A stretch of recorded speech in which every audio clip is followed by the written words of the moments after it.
What's up, Autonomics? Welcome to day 14 of the Autonomy 30-Day Habit Adoption Challenge. I have been teasing you all week about the new concept for today, so let's just get right into it. I will not waste any time. Hope you're all doing well out there, and it's been a good weekend for you. All right, jumping right into the tracker. I'm going to try a new angle here too, so you just tell me if this doesn't work out. So what do we have? Well, first of all, workout done for the day. Low friction, pretty normal day, right? This felt pretty good. So there's a normal execution. However, I mentioned that I was going to get my pre-workout shake ready yesterday, and I did that. So today, we're going to talk about how that action, right, made today's action easier. The prep work obviously made the execution of the next day's habit easier. So the thing we're going to introduce today is called linchpin habit, right? Linchpin habits are habits that make other habits easier, and we can treat them like a habit. So the more we get this habit done, the more all of our other habits get done. And Huberman actually defines this as something that has to be something that we enjoy. I actually disagree. I think it's just something that makes other habits easier. It doesn't necessarily have to be something that we just love to do that makes everything easier, but I think it's just something that makes everything easier. So that's my slight disagreement with him. I think he might just be on the very scientific side of things. I think for practicality's sake, a linchpin habit's just going to be something that is just, going to make everything a little easier by extension. So for me, that's prepping all of my nutrition the day before, and certainly not the morning of, right? Because then I'm so eager to get to the workout. I feel like my time is already limited. And so at that point, it's just going to be much more difficult either to do the prep work, right, to prepare the shake, or to go to the gym at all. That's when you see some higher friction numbers here, right?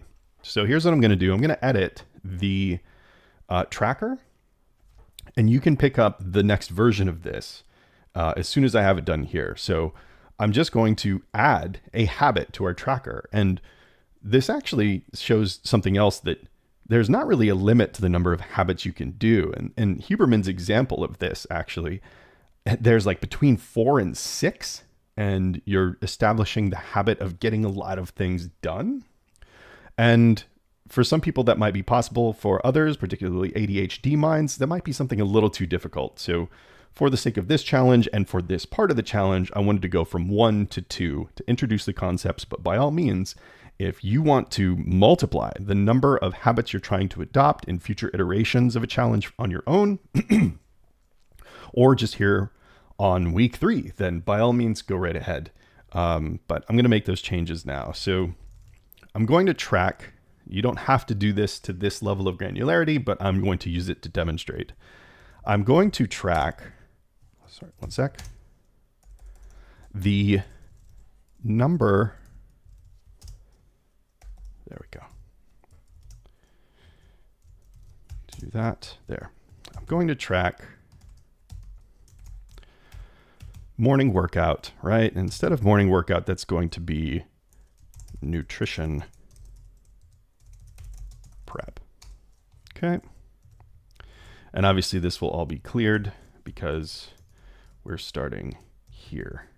And I haven't done this yet today, but I'm going to be, right? So I'll assess a habit friction here, and I'm obviously excited to add it to the regimen. So naturally my friction is going to be a little lower than it might be normally, but I'm going to put it 2. I feel like this would be pretty easy to do. And I actually have a series of shakes throughout the day that I use before the workout, after, and then 2 during the day later. But I'll prep all of those, and I'll prep all of the next day's shakes today, right? So that will be a 2, and that's what I mean by nutrition prep. So it's 4 shakes that I'm going to make. I know that's a bit ridiculous, but I'm kind of a nerd with these things, so it just is what it is. That will be for the next day. Now, the idea is for this effort, once this is done, right? So let's say I have that done. When I go into tomorrow's habit execution for the workout, all of my nutrition is prepped. Therefore, my friction should be lower, right? because it's a lot easier to do it. There's fewer steps between me and a workout, and now it literally is just me throwing my shoes on, grabbing a shake, and walking out the door. So, and you can extend this into, laying out your clothes for the next day, or if you're practicing piano, my favorite secondary habit example, you can set out the music that you're going to sit down and play, right? Get the books ready, get everything set, So however you want to prep the linchpin habit that makes the thing easier, whatever you want to include in that, that's up to you. But again, the whole idea here is starting, middle, and ending brackets, right?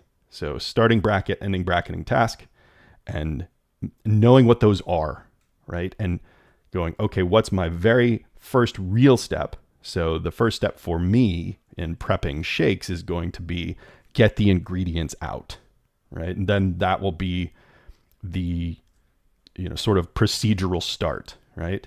The end of it will be probably a very satisfied closing of the fridge door going, okay, all of my nutrition's ready. And that causes the reward prediction error and positively colors the procedure in episodic memory. So when it's time to do it again the next day, it feels like it's a good thing to do.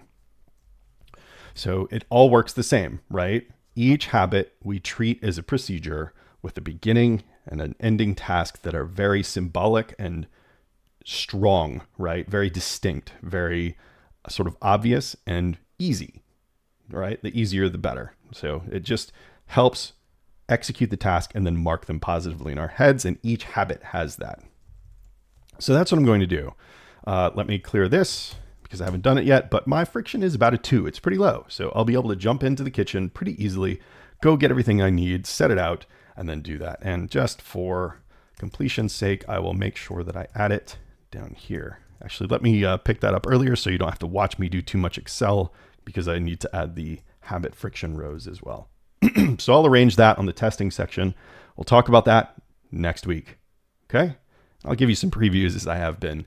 No big new concepts, but how we approach executions of the habit will change on day 22, right? The start of week 4. So just keep an eye out for that. That'll be fun. And we'll make sure. Oh, goodness. Sorry. I just noticed that you can barely see any of this. Let me fix that. There we go. That should be a little more obvious. And let me make it just that much more obvious. There we go. There. We'll do that.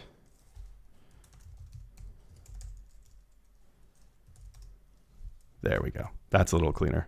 So there's my habit friction 2. Sorry for the graphical error there.